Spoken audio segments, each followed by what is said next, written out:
말씀을 전하는 자리에 다시 한번 서서 만나 뵙게 돼서 너무나도 반갑습니다. 2018년 시작한 지가 엊그제 같은데 벌써 두 자릿수 1월 10일이 되었습니다. 각자 또 개인적으로 또 가정 안에서 다짐하신 또 영적인 다짐과 또 계획들이 잘 실천되고 있으신지 다시 한번 또 떠올려 보시면서 또 올 한 해 또 계획하신 모든 일들이 주님 안에서 형통하게 이루어지시기를 진심으로 기도하겠습니다. 오늘 주님께서 주신 누가복음 16장 19절부터 31절까지의 말씀을 가지고 가장 놀라운 반전이라는 제목으로 말씀 나누도록 하겠습니다.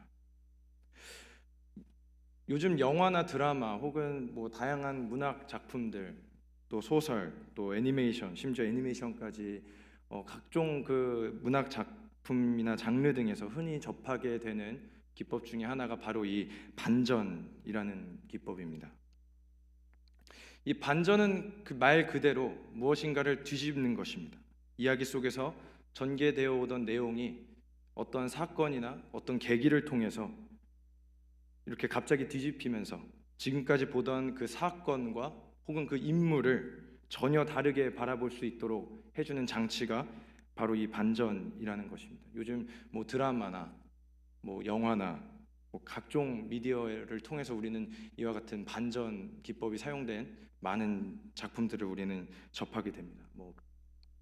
한두 번의 반전이 아니라 반전에 반전을 거듭하는 그런 다이나믹한 장르들의 영화들이 굉장히 우리 주변에 많은데요. 예를 들어서 부모님의 원수인 줄 알고 정말 평생을 칼을 갈았지만 만나고 나니 자신의 친아버지였다라든지 어딘가 조금 모자란 캐릭터로 영화 내내 비춰지다가도 영화 후반부에 실제로는 굉장히 천재성을 띠고 있었고 그리고 그 범죄를 계획하고 있었던 그런 인물이랄지 혹은 이야기 내내 죽은 줄만 알았던 한 사람이 영화 후반부에 갑자기 나타나서 그 이야기를 완전히 뒤집어 엎어버리는 그와 같은 각종 반전의 기법들이 사용되고 있는 많은 영화와 드라마들을 오늘날 많이 접하게 됩니다. 어떻습니까? 이러한 반전 기법이 사용된 영화나 드라마들을 우리가 접하게 되다 보면 굉장한 재미를 느끼고요. 마치 뒤통수를 맞은 것과 같은 그와 같은 그 이야기의 흥미를 우리는 굉장히 느끼게 되는 것입니다. 오늘 저희가 읽은 이 누가복음 16장에 나타난 이 비유, 예수님의 비유 역시도 이와 같은 그 반전의 묘미를 맛볼 수 있는 예수님의 비유인 것입니다. 예수님의 비유에 등장하는 이 두 주인공, 부자와 거지 그리고 부자와 거지 나사로의 삶은 이 죽음을 기점으로 180도 달라지는 것을 저희가 볼 수 있습니다. 그리고 특별히 성경 가운데 나타난 이 반전의 묘미는 단순히 그때 당시에 이야기를 듣던 청자나 오늘날 이 성경을 읽는 저희들에게 재미만을 주고자 했던 것은 아니라는 것입니다. 예수님의 말씀은 분명히 진리였고요. 그 진리를 통해서 분명히 그 말씀을 전하고자 하시는 예수님의 분명한 목적과 의도가 숨어져 있다는 것입니다. 그리고 그것을 우리는 복음이다라고 말씀드릴 수 있겠습니다. 따라서 오늘 저녁 저는 하나님께서 주시는 이 예수님의 비유의 말씀, 이 누가복음 16장을 통해서 우리의 인생을 삶과 죽음이라는 이 큰 두 가지 카테고리로 좀 나누어서 살펴보기를 원합니다. 특별히 예수님의 비유 속에 나타난 이 부자와 거지 나사로의 이 삶의 모습을 대조해 보면서 말씀 가운데서 숨어져 있는 그 복음의 진정한 메시지를 함께 나누기를 원합니다. 그 본문에 들어가기 앞서서 왜 예수님께서 이와 같은 말씀을 하셨는가, 왜 이와 같은 비유를 들으셨으며 또 누구를 위해서 하셨던 말씀인지를 그 말씀의 배경과 목적, 그 대상 등에 대해서 간단하게 먼저 살펴보기를 원하는데요. 저희의 본문은 오늘 저희가 읽은 이 19절부터 31절은 크게 세 가지 부분으로 나누어서 살펴볼 수 있겠습니다. 첫째로 이 땅에서의 삶을 묘사하고 있고요. 그리고 두 번째로 사후의 삶, 죽음 이후의 삶을 그리고 있고, 그다음 마지막 세 번째 파트는 부자와 아브라함의 대화를 통해서 이 세 가지 큰 주제로 나누어서 살펴볼 수가 있겠습니다. 저희가 읽지는 않았지만 오늘 같은 16장 안에서 나타나고 있는 16장 13절에 나타난 말씀을 보시면요, 저희가 그 예수님의 목적을 조금 더 알 수가 있는데요. 16장 13절에서 예수님께서는 한 종이 두 주인을 섬길 수 없다. 그렇게 되면 한 편을 미워하고 다른 편을 사랑하든가 아니면 한 편에게는 충성을 다하고 다른 편은 무시하게 될 것이다. 너희는 하나님과 재물을 함께 섬길 수 없다라고 말씀하셨습니다. 그리고 이어지는 16장 14절에서 이 말씀을 들은 바리새인들이 비웃었다라고 표현을 하는데, 특별히 이 부분에서 바리새인들을 성경은 돈을 좋아하는 자라고 묘사하고 있다는 것입니다. 이 바리새인들은 예수님과 만날 때마다 성경 속에서 어떻습니까? 계속되는 그 마찰을 일으키고 분쟁을 일으켰던 그룹이었습니다. 그 이유는 바로 예수님의 사역과 그분의 말씀이 자신들이 살아왔던 삶의 패턴과 뭔가 맞지 않았다는 것입니다. 율법과 겉으로 드러난 행위만을 강조했던 그들의 신앙이었고 그들의 삶이었기 때문에 바리새인들에게 있어서는 그것이 굉장히 걸림돌이요, 또 방해와 같은 그런 엄청난 도전의 메시지였기 때문인 것입니다. 바리새인들이 이렇게 할 수밖에 없었던 것은 그들의 그 물질관, 구약 성경에 비롯한 그 물질관을 우리가 좀 생각해 보면 이해를 할 수가 있는데요. 그들이 특별히 이렇게 돈을 좋아하는 자라고까지 이렇게 묘사가 됐던 것은 바로 그들이 가지고 있었던 구약의 물질관이었습니다. 하나님의 축복을 돈으로 여기는, 어떤 물질적인 가치로 여기는 그들의 그 철학이 바로 이와 같은 예수님의 책망을 듣게 만들었다는 것입니다. 하지만 어떻습니까? 신약에 와서 예수님께서는 진정한 축복은 어떠한 눈에 보이는 물질이 아닌 하늘의 신령한 복이라고 말씀하고 계십니다. 따라서 오늘 본문은 이 누가복음 저희가 읽은 앞부분 16장 9절에서 13절을 배경으로 염두에 두고 있는 말씀이며 비유인 것입니다. 돈을 좋아하던 바리새인들을 향한 주님의 말씀이었고요. 또 하나님의 자리를 빼앗으려는 물질의 심, 만몬을 따르려는 삶을 살아갈 것인가, 아니면 그들이 정말 물질을 공급해 주신 진정한 주인 되신 예수 그리스도 하나님을 그들이 따라 살아갈 것인가, 이 두 가지의 질문 앞에서 그들은 도전을 받게 되었습니다. 그리고 그들 삶에 이것이 예수님께서 던지시던 질문이었고요, 오늘날 우리들에게도 던지는 질문이라 할 수 있을 것입니다. 하지만 많은 사람들이 이 말씀을 읽다 보면요, 자칫 오류에 빠지기가 쉽습니다. 그저 단순히 이 부자는 무조건 악한 자, 그래서 지옥에 가는 사람, 그리고 가난한 자는 천국에 가는 자, 이렇게 굉장히 이원화된 사고로 우리가 쉬운 오류에 빠질 수 있는데요. 하지만 이렇게 하다 보면은 우리가 성경 말씀을 그저 그 도덕적인 교훈이나 잘못 해석하는 경우가 있다는 것입니다. 그렇기 때문에 우리는 반드시 이 말씀 가운데 드러난 복음의 비밀을 찾아서 읽도록 우리는 해야 될 것입니다. 따라서 오늘 저녁 이 부자와 거지 나사로의 그 삶을 비교하면서 그 복음의 메시지를 함께 나누기를 원합니다. 첫 번째로 우리는 그 부자와 나사로의 그 이 땅에서의 삶을 좀 살펴보도록 하겠습니다. 먼저 부자의 모습입니다. 19절 말씀에 이와 같이 기록하고 있습니다. 한 부자가 있었다. 그는 값진 옷을 입고 날마다 즐기며 호화스럽게 살았다. 이 굉장히 짧은 구절이지만요, 이 구절을 통해서 우리는 부자가 어떤 삶을 살았는지를, 그에 대한 많은 정보를 얻을 수 있는데요, 저는 여기서 이 날마다라는 한 단어에 굉장히 집중하기를 원합니다. 부자는요, 날마다 자색 옷을 입었고요, 날마다 고운 베옷을 입었습니다. 그리고 날마다 호화스러운 생활을 했고요, 날마다 사람들을 초대하며 잔치를 벌였습니다. 그렇게 날마다 생활했던 것입니다. 부자에게도 역시 선택지는 있었습니다. 그가 오늘은 좀 좋은 옷을 입었지만 다음 날은 좀 덜 좋은 옷을 입었을 수도 있고요, 또 오늘은 좀 좋은 음식을 먹었지만 다음 날은 내 주변에 있는 사람들을 걱정하는 마음으로 그들과 함께 또 음식을 나누면서 좀 덜 좋은 옷을, 또 덜 좋은 음식을 먹었을 수도 있습니다. 하지만 그는 어떻습니까? 성경에서 날마다 좋은 옷을 입고 날마다 흥청망청 돈을 쓰며 날마다 유흥을 즐기는 그 같은 삶의 패턴을 살았던 것입니다. 그가 이렇게 날마다 이와 같은 삶을 살았기 때문에 아마도 추측컨대 그의 집에서 일을 하던 하인들 역시도 그가 초대한 많은 손님들을 접대하는데 시중을 드느라, 음식을 준비하느라 그의 하인들 또한도 어떠한 안식을 누리지 못했을 것입니다. 이것이 바로 오늘 비유에 등장하고 있는 이 부자의 삶이었던 것입니다. 모든 이들이 자신을 봐주기를 원했고 자신이 가진 부를 통해서 자신의 정체성을 정의해버리는 바로 이와 같은 삶의 모습이 바로 부자에게는 있었던 것입니다. 그렇다면 나사로의 삶은 어땠습니까? 나사로는 부자의 식탁에 초대를 받지 못한 자였습니다. 그리고 그는 부자의 대문 앞에 버려져 있다 이 개역 개정 성경이나 혹은 헬라어 원어 성경으로 보면 이 부분이 좀 더 명확하게 이렇게 드러나는데요. 버려져 있다라는 구체적인 동사가 쓰여져 있습니다.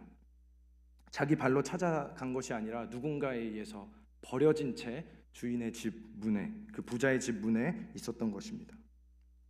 한 가지 굉장히 흥미로운 사실은요, 성경 속에 나타나는 수많은 그 예수님의 비유들 가운데 유독 이 부분에서만 예수님께서는 이 나사로라는 구체적인 이름을 언급하고 계신다라는 것입니다. 예수님께서 주로 비유의 말씀을 드실 때에는 어떤 구체적인 사람의 이름을 언급하는 일이 없습니다. 예를 들어 선한 사마리아인이랄지 누구누구의 아들, 세리, 절름발이와 같은 이와 같은 대명사나 그 사람의 직위나 특징으로 그 인물을 대신 표현하는 경우가 많았는데요. 그런데 이 비유에서는, 예수님께서 언급하신 이 비유에서는 유독 예수님께서 이 이름을 구체적으로 언급하고 있다는 것은 굉장히 생소한 경우이고요. 또한 우리가 주목해 볼 만한 부분인 것입니다. 이 나사로라는 이름의 뜻을 분석해 볼 때 그 뜻은 하나님은 나의 도움이다라는 뜻입니다. 하지만 어떻습니까? 나사로의 삶을 우리가 생각해 볼 때 그의 삶이 과연 하나님의 도우심을 받고 있는 삶입니까? 아니면 하나님의 도우심과 좀 거리가 있어 보이십니까? 얼핏 보았을 때 마치 나사로의 삶은 하나님께 버림을 받은 것과 같은 모습처럼 살아가고 있고 또 너무나도 비참한 모습으로 살아가고 있습니다. 이처럼 부자의 삶과 거지 나사로의 삶은 너무나도 판이하게 다릅니다. 하지만 이곳에서도 저희가 한 가지 공통점을 찾아낼 수 있는데요. 그것은 바로 날마다 부자가 누렸던 그 물질의 풍요, 그리고 나사로에게 있어서는 그가 하루하루 매일매일 소망하고 간절히 원했던 그 상에서 떨어지는 그 부스러기, 이것들은 즉 다시 말해서 그들의 삶에 매일매일 주어지는 은혜의 서로 다른 모습이라는 것입니다. 나사로는 하루하루 주어질 그 부스러기, 주인의 상에서 떨어질 그 부스러기에 대한 간절한 소망과 염원이 있었습니다. 왜냐하면 그는 주인이 부스러기를 흘려주지 않으면 자기가 오늘 하루도 죽을지도 모르겠구나, 주인의 이 부스러기가 없이는 내가 오늘 하루도 내 배를 채울 수 없다라는 것을 그는 너무나도 잘 알고 있었습니다. 단 하루를 살아내기가 자신에게는 너무나도 힘들다라는 것을 알고 있었습니다. 하지만 어떻습니까? 부자는 자신이 누리던 그 부유함, 그 역시도 전능하신 하나님 아버지께서 마치 하나님 아버지의 그 상에서 떨어지는 그 부스러기와도 같은 것이라는 그 은혜라는 것을 그는 결코 깨닫지 못하였던 것입니다. 어찌 보면 이 부분은 부자에게 있어서 굉장한 반전의 이야기가 아닐 수 없습니다. 평생을 자신의 것이라 믿어오면서 흥청망청 자신이 원하는 대로 사용해왔던 그 모든 부와 명예들을 실제로는 진정한 삶의 주인 되신 하나님께서 흘려주시는 부스러기와도 같은 것이라는 것을 그는 결코 깨닫지 못했다는 것입니다. 그렇습니다. 이 땅에서 우리들의 삶 역시도 하나님의 은혜가 없이는 결코 살아갈 수가 없는 존재들입니다. 우리들이 가난하건 부하건 우리의 삶에는 날마다 서로 다른 모양의 하나님의 은혜의 모습들이 나타납니다. 그런데 우리는 때로는 그 부스러기 같은 은혜, 또 때로는 우리 삶 가운데 자색옷과 같이 나타나는 그 은혜들의 모습을 우리는 그저 육신의 안목으로만 판단해버리고 나의 것과 남의 것을 비교하면서 내가 가진 것은 왜 우리는 이것밖에 갖지 못하였는가를 언제나 하나님 앞에 불평을 할 때가 많다는 것이죠. 하지만 어떻습니까? 그 모든 것들이 서로 다른 모양으로 하나님께서 우리 삶 가운데 어찌 보면 흘려주시는 부스러기와도 같은 것들이라는 것입니다. 그리고 그것을 우리는 은혜라고 말할 수 있습니다. 따라서 우리의 삶에 주어진 그 모든 것들이 하나님의 은혜라는 것을 우리가 진정으로 깨닫게 될 때, 또 하나님으로부터 온 것임을 우리가 진정으로 깨닫게 될 때 우리의 삶은 결코 말씀에 나타난, 비유에 나타난 이 부자의 모습처럼 살아갈 수가 없습니다. 야고보서 5장 1절로 3절 말씀에는 다음과 같이 말씀합니다. 부요한 사람들이여, 여러분은 닥쳐올 불행을 생각하고 울고 통곡하십시오. 여러분의 재물은 썩었고 옷은 벌써 좀 먹었습니다. 그리고 금과 은이 녹슬었으니 그 녹이 여러분에게 증거가 되어 불같이 여러분의 살을 먹을 것입니다. 여러분은 세상 마지막 때에 재물을 쌓아두었습니다. 한 가지 한 번 더 말씀드리고 싶은 것은요, 부유함이나 물질 그 자체가 어떠한 악의 대상은 아닙니다. 진정한 악은요, 우리가 그 부를 주신 진정한 분이 하나님이시라는 것을 완전히 망각한 채 살아간다는 것. 우리의 인생의 보좌에 하나님 대신 다른 주인인 물질을 올려놓고 섬기고 있다는 것. 혹은 그 물질의 진정한 통치자가 바로 나라고 인정하면서 자만하고 나의 멋대로 그것들을 사용하는 것. 그것이 바로 죄라는 것입니다. 우리 모든 자들의 삶은, 우리 모든 인간의 삶은 그저 청지기의 모습을 살아가는 자들입니다. 하나님께서 주신 정말 좋은 환경, 또 가정, 직장, 그 모든 것들을 그저 주님의 것으로 우리는 인정하고 주님의 뜻에 맞게, 그 말씀에 맞게 쓰는 것이, 또 그렇게 사용하고 그렇게 살아가는 것이 바로 우리가 이 땅에서 살아내야 될 사명이라는 것입니다. 그렇다면 두 번째로 저희가 살펴보고 싶은 것은요, 그들의 그 죽음 이후의 모습입니다. 즉 사후 세계에서 나타난 그들의 모습이라는 것입니다. 이 부분에서도 저희들이 좀 주목해 볼 만한 몇 가지의 반전의 요소들이 숨어져 있습니다. 16장 22절 말씀에서 거지 나사로는 죽고 난 후에 이제 아브라함 품에 거하게 됩니다. 부자는 음부, 흔히 말하는 이제 지옥에서 고통 가운데, 그 불의 고통 가운데 거하게 되는데요. 여기서 굉장히 흥미로운 부분은 바로 이 아브라함의 품에 이 나사로가 안겼다라는 부분입니다. 그리고 이 아브라함이라는 인물의 등장이 굉장히 흥미로운 부분입니다. 이 유대인들에게 있어서 이 아브라함이라는 존재는 굉장히 위대한 인물입니다. 마태복음의 시작이 어떻습니까? 아브라함과 다윗의 자손 예수 그리스도의 계보라. 이 아브라함의 이름으로 시작을 하고 있습니다. 그것도 바로 이 아브라함이 갖고 있는 그 의미가 그 유대인들에게 있어서 굉장히 중요하기 때문입니다. 당시에 그 예수 그리스도와 그의 복음의 메시지를 거부했던 유대인들에게 있어서는 이 아브라함은 정말 민족의 위대한 영웅이요, 위인이며 조상과도 같은 분이었습니다. 그들 스스로가 자신에게 아브라함의 피가 흐르고 있다는 것에 대해서 굉장한 자부심을 느끼고 있었던 사람들이었고요. 그리고 오늘 이야기에서 아브라함의 이야기를 듣고 아마 그들은 굉장히 귀가 솔깃했을 것입니다. 그런데 이야기 속 이 부자로 묘사되고 있는 이 돈을 좋아했던 이 바리새인, 다시 말해 아브라함의 자손이었던 그들은 이 아브라함의 품에 있지 않고 오히려 음부에 거하고 있다고 성경은 말씀하고 있습니다. 아마 이 대목을 듣고 있었던 당시 유대인들과 바리새인들은 굉장히 격분했을 것입니다.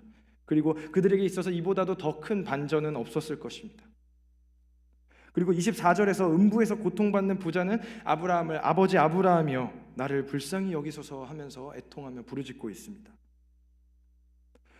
저희는 이 부분을 동일한 성경인 누가복음 말씀에 비추어서 해석해 볼 수가 있는데요. 누가복음 3장 8절부터 11절에서 세례 요한은 다음과 같이 말씀하고 있습니다. 너희는 진정으로 회개했다는 것을 보여줄 만한 바른 행동을 하라. 그리고 속으로나마 아브라함이 우리의 조상이다라고 말하지 말아라. 하나님께서는 이 돌들을 가지고도 아브라함의 후손이 되게 하실 수 있다. 도끼가 이미 나무 뿌리에 놓였으니 좋은 열매를 맺지 않는 나무는 다 찍혀 불에 던져질 것이다. 사람들이 요한에게 그러면 우리가 어떻게 해야 되겠습니까? 하고 물었다. 그래서 요한은 그들에게 옷을 2벌 가진 사람은 없는 사람과 나누어 갖고 먹을 것도 그와 같이 나누어 먹어야 한다고 하고 대답하였다. 무슨 뜻입니까? 참된 그리스도인들의 삶은 그들이 가진 어떠한 것들로 정의되는 것이 아닙니다. 그들의 어떤 출신, 부모의 신앙, 그들이 가진 지위, 환경, 이와 같은 것들은 그들의 구원과는 전혀 별개의 문제라는 것입니다. 우리들이 진정으로 그리스도를 닮아서 그리스도를 구주로 영접하고 그리스도를 닮아가는 진정한 신앙의 삶을 살지 않는다면 우리는 어찌 보면 길가에 던져진 돌들보다도 못한 존재가 될 수 있음을 오늘 말씀은 분명하게 보여주고 있습니다. 고통스러워하는 부자를 향해서 아브라함은 25절에서 이와 같이 말씀합니다. 부자가 살았을 때는 좋은 것을 받았다.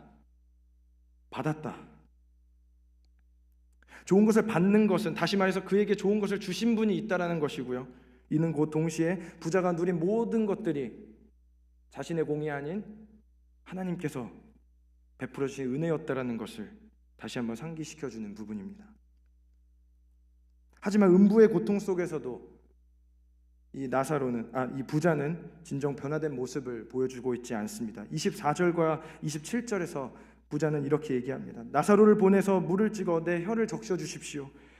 나사로를 내 아버지 집에 보내서 증언케 해 주십시오. 여전히 부자는요, 이 나사로를 종부리듯 하대하고 있습니다.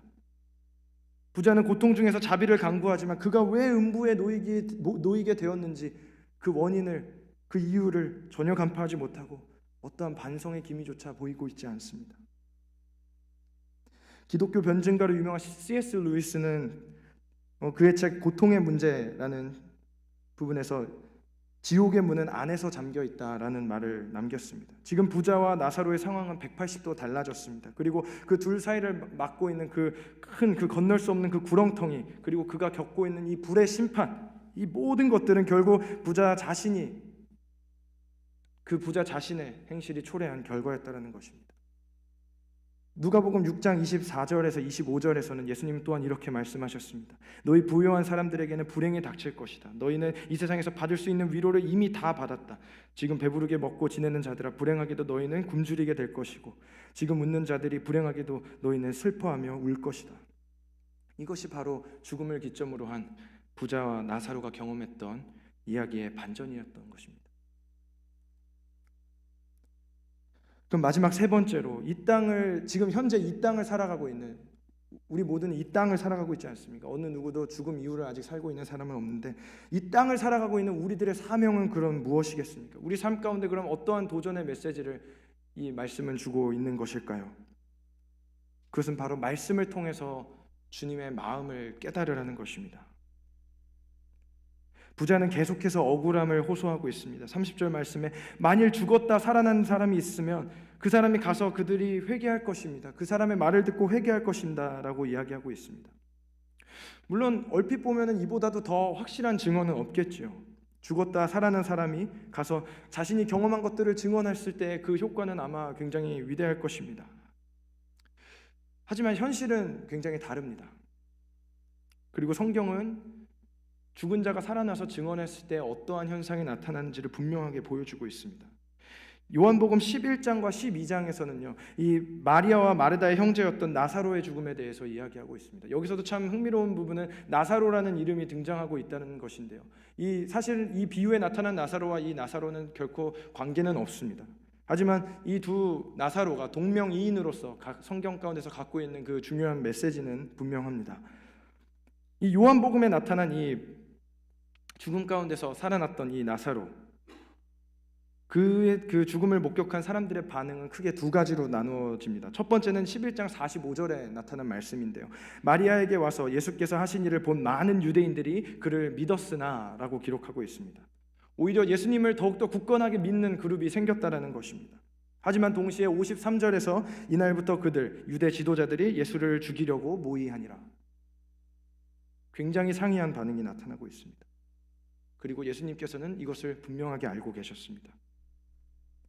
사람의 마음을 움직이기 위한 일시적으로 한두 번 나타나는 어떤 부활이나 표적과 이적과 같은 것들은 그 능력이 굉장히 유한하다는 것입니다.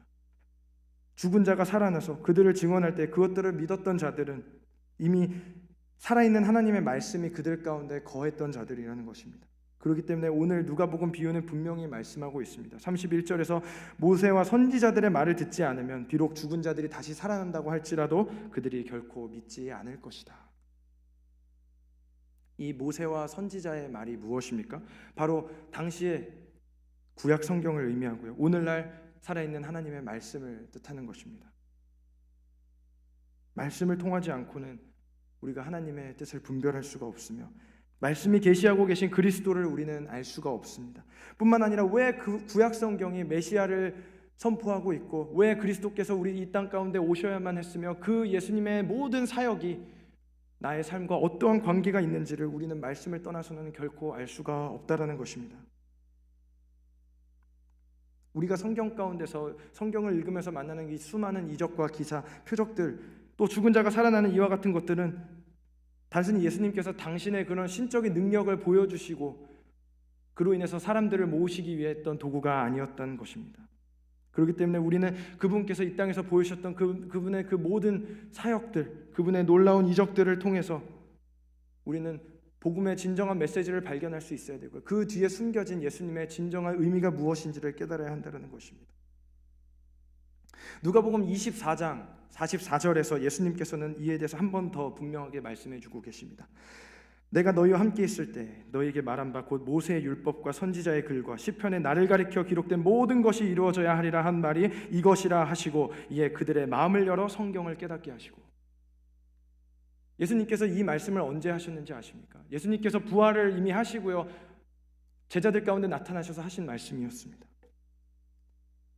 이미 부활을 예수님께서 제자들 가운데 보여주셨음에도 불구하고 예수님께서는 구약 성경에 대한 이 언급을 하시면서 그 구약 성경에서 가르치고 있는 자가 바로 나라는 것을 예수님께서는 다시 한번 상기시켜 주고 계신 것입니다. 그리고 그들이 마음을 열어 성경을 깨닫게 되었다라고 말씀하고 있습니다. 부활이나 이적, 기사, 이와 같은 것들은 우리에게 구원을 제공해 주지 않습니다. 하지만 오히려 하나님의 이 진정한 말씀을 통해서 나타나는 그리스도가 누구이시며 그분의 사역이 무엇인지를 우리가 진정으로 깨닫게 될 때, 우리는 기록된 살아있는 하나님의 말씀을 통해서만 그리스도의 사역과 그분의 마음, 그리고 그분의 구원의 모든 비밀한 것들을 우리는 깨닫게 될 수 있다는 것입니다. 그렇기 때문에 그분께서 우리 삶 가운데 어떻게 그분을 나타내셨고 말씀하시는지를 우리는 이 세상 가운데서, 이 땅 가운데서 믿고 실천하면서 살아야 될 줄 믿습니다. 따라서 오늘 누가복음을 통해서 저희들 가운데 주시는 메시지는 바로 이것입니다. 우리가 이 땅에서 자랑하던 것, 우리의 출신, 우리의 부모의 신앙, 내가 가진 소유, 내 백그라운드, 이러한 것들이 우리를 정해주지 않는다는 것입니다. 우리를 정의해 줄 수 없습니다. 그것이 우리의 정체성이 아닙니다. 그것들은 그저 주님께서 우리에게 주신 은혜인 것입니다. 오직 그리스도를 믿고 그분께서 하신 말씀을 온전히 전하고 그분을 본받아 이 땅에서 그분의 뜻을 온전히 이루며 살아가는 것, 그것이 바로 우리가 살아가는 이유이며 이 땅을 살아가는 진정한 삶의 표준이며 기준이 된다는 것입니다. 그리고 이를 우리는 모세 그리고 선지자의 글, 즉 성경을 통해서 알 수 있다는 것입니다. 그렇다면 그리스도의 뜻은 과연 무엇이겠습니까? 우리는 이 그리스도의 뜻 역시 이 동일한 성경인 누가복음의 빛에 비추어서 살펴볼 수가 있겠습니다. 누가복음 4장 16절에서 19절 말씀은 이렇게 말씀합니다. 예수님은 자라나신 고향 나사렛으로 가셔서 전에 하시던 대로 안식일에 회당에 들어가셨다. 그리고 성경을 읽으려고 일어나서 이사야의 예언서를 받아 이렇게 쓰인 곳을 찾아 읽으셨다. 주께서 나를 성령으로 충만하게 하셨으니 가난한 사람에게 기쁜 소식을 전하게 하시려고 나를 택하여 보내셨다. 그가 나를 보내신 것은 마음 상한 자를 고치고 포로에게 자유를 선포하며 눈먼 사람을 다시 보게 하고 짓눌린 사람을 풀어주며 주께서 은혜 베푸실 때를 전파하도록 하기 위해서이다. 이것이 바로 그리스도께서 이 땅 가운데 오신 이유입니다. 그리고 그리스도의 마음과 그분의 시선이 머무는 곳이 바로 이곳입니다. 이러한 주님의 사역을 통해서 이 땅을 살아가는 우리들 역시도 하나님 나라의 그 참된 모습을 조금이나마 맛볼 수가 있습니다. 그리고 그분을 따라간다고 고백하는 우리들 또한도 그리스도인이라 부름을 받은 우리들 역시도 주님의 마음을 생각하며 이 땅 가운데서 주님의 뜻을 실천해 가야 될 것이며 우리의 사명인 것입니다. 그리스도께서 그리하셨듯이 우리의 마음 또한도 마음이 상한 자를 향하여서 포로된 자들을 향하여서 또한 짓눌리고 억눌린 자들을 향하여서 우리의 마음 또한도 함께 다가가야 될 줄 믿습니다. 말씀을 정리하도록 하겠습니다. 어찌 보면은 우리는 때때로 부자와 같은 삶을 마음에 품고 주님 앞에 기도를 올려드리고 있는지도 모르겠습니다. 하지만 말씀을 통해서 주님께서는 분명히 말씀하고 계십니다. 우리 모든 인간이 죄인이며 우리 모두의 현실과 실상이 그저 하루도 살아내기 어려운, 하루하루 연명하기 힘든 거지 나사로와 같은 모습으로 살아가고 있다. 그렇습니다. 우리는 10분 뒤, 1시간 뒤, 하루 뒤의 삶도 확신할 수 없는 존재들이며 주님께서 한순간도 우리에게 생명을 공급해 주시지 않는 이상 결코 생명을 보존하며 살아갈 수 없는 그렇게 나약한 존재들입니다. 그렇기 때문에 우리의 모습이 오늘 말씀에 나타난 나사로의 모습과도 같은 것이지요. 하지만 우리가 경험한 가장 놀라운 반전이 있습니다.